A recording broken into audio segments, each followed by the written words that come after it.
Hello friends, నమస్తే. ఈరోజు నిత్యావసర సరుకుల గురించి మనం వంటగదిలో వాడేటటువంటి మెటీరియల్ మసాలాలు కావచ్చు, మనం కూరలలో వేసేటటువంటి ఐటమ్స్ వాటి గురించి మనం మాట్లాడుకుందాం. ఒకప్పుడు మీకు తెలుసో తెలీదో పూర్వపు కాలంలో వంటగదిని వైద్యశాల అనేవాడు. వంటగదిని వైద్యశాల అనేవాడు. ఫర్ ఎగ్జాంపుల్ పిల్లలకి ఎవరికైనా కడుపులో వచ్చిందనుకోండి, వాము వంటగదిలో దొరికింది. దాన్ని చక్కగా మెత్తగా సూర్ణమాలు చేసి వాటర్లో వేసి తాగిస్తే కడుపు నొప్పి అనేది తగ్గేది. తర్వాత జీలకర్ర, దాన్ని కూడా మరి వాటర్లో మరిగించి ఆ నీళ్ళు తాగితే కూడా బాడీలో ఉన్నటువంటి రుగ్మతలు మొత్తం క్లియర్ అయ్యేవి. అల్లం పైత్యాన్ని తగ్గించడానికి ఉపయోగించేవాళ్ళు. ఇలా వంటగదిని వైద్యశాలగా చేసుకొని అప్పుడున్నటువంటి ఆహార పదార్థాలు, మనం తినేటటువంటి ఆహార పదార్థాలు ఎట్టి పరిస్థితుల్లో కలుషితం కాకుండా స్వచ్ఛంగా ప్యూర్గా ఉండేవి. కాబట్టి అలా వైద్యశాలగా వంటగది అనేది ఉపయోగపడ్డది. నిత్యం మనం కూరల్లో వాడేటటువంటి ఆహార పదార్థాలు ఈ రోజుల్లో మనం చూసినట్లయితే ఇటీవల కాలంలోనే ఫుడ్ సేఫ్టీ అధికారులు తనిఖీ చేయటం వల్ల వేల కిలోలుగా మరి కల్తీ సరుకు అనేది మరి పట్టుబట్టడం జరిగింది. ఎంత బాధను కలిగిస్తుందంటే, మనం తినేటటువంటి ఆహార పదార్థాలను కూడా కలుషితం చేసి అది ఒక పెద్ద వ్యాపారంగా చేసి లక్షలు కోట్లు దండుకుంటున్నారు కొంతమంది వ్యాపారస్తులు. మనిషి తినేటటువంటి ఆహారాన్ని కలుషితం చేస్తున్నారు. ఇక్కడ మనం చూసినట్టు కొన్ని ఏరియాల్లో మనం చూసినట్లయితే జీలకర్ర తెలుసు మీకు, వాము తెలుసు, మెంతులు తెలుసు, తర్వాత యాలకులు తెలుసు. ఇవి మొత్తం కల్తీయేనంట.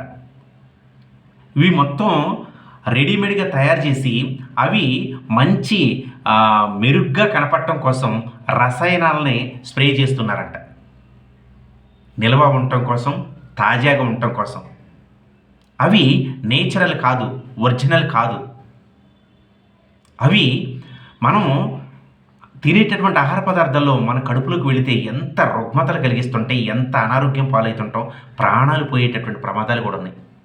అలాంటి ఆహార పదార్థాలు మనం సేవిస్తున్నాం, అలాంటి ఆహార పదార్థాలు మనం తింటున్నాం, అలాంటి ఆహార పదార్థాలను మనం ఇంట్లో తెచ్చుకుంటున్నాం. మనం ఎంత ఘోరమైనటువంటి పరిస్థితులు చూసారా?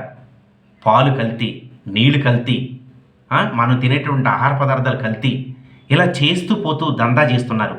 వాళ్ళని పట్టుకొని కఠినంగా శిక్షించాల్సినటువంటి అవసరం ఎంతైనా ఉంది. ఫుడ్ సేఫ్టీ అధికారులు రిక్రూట్ చేస్తే బాగుంటుందండి. గవర్నమెంట్ వాళ్ళని ఎక్కువగా రిక్రూట్ చేయాలి. వాళ్ళు ఎక్కువగా తనిఖీలు చేస్తుంటే కొంతవరకైనా ఈ దందాన్ని నివారించవచ్చు. మనం ఎటు వెళ్ళిపోతుంది సమాజం? మనం తినే ప్రతి ఫుడ్ కూడా కల్తీ చేస్తున్నారంటే అవి మన శరీరంలోకి వచ్చి, మన బాడీలోకి వచ్చి ఎంత రకరకాలైనటువంటి జబ్బులకి గురవుతున్నాం. మరి మరణాల శాతం కూడా పెరుగుతుంది. కాబట్టి సత్వరమే గవర్నమెంట్ వెంటనే స్పందించి ఎవరైతే ఫుడ్ను కల్తీ చేస్తున్నారో, ఈ కల్తీ దందాకు పాల్పడి కోట్లు దండుకుంటూ ప్రజల ప్రాణాన్ని ఈజీగా తీసేస్తున్నారో వాళ్ళని పట్టుకొని కఠినంగా శిక్షించాలి. చట్టాలు ఆ విధంగా ఉండాలి అని మనస్ఫూర్తిగా కోరుకుంటున్నాను. ఎందుకంటే జీలకర్ర కల్తీ అయిపోతుంది, ఆవాలు కల్తీ అయిపోతున్నాయి, తర్వాత వచ్చేసి వాము కల్తీ అయిపోతుంది. మనం తినేటటువంటి అల్లం పేస్టులు మీకు తెలుసో తెలియదో, మార్కెట్లో దొరికి మనకు బయటకు వస్తున్న అటువంటి అల్లం పేస్టులు ఎంత డేంజర్ అంటే అంత డేంజర్ అండి. అల్లం వేయకుండా అల్లం లెక్క ఉంటుంది అది. దానికి కలర్ ఒకటి యాడ్ చేస్తున్నారు. ఎంత దారుణం అసలు. వెల్లుల్లి, ఇవి మొత్తం ఒరిజినల్గా మనం ఇంట్లోనే అల్లం వెల్లుల్లి ఒక రోట్లో వేసుకొని తొక్కొని కూరలో వేసుకుంటే ఎంత స్మెల్ వస్తుంది, ఎంత మంచి స్మెల్, ఎంత ఫ్లేవర్ బాగుంటుంది.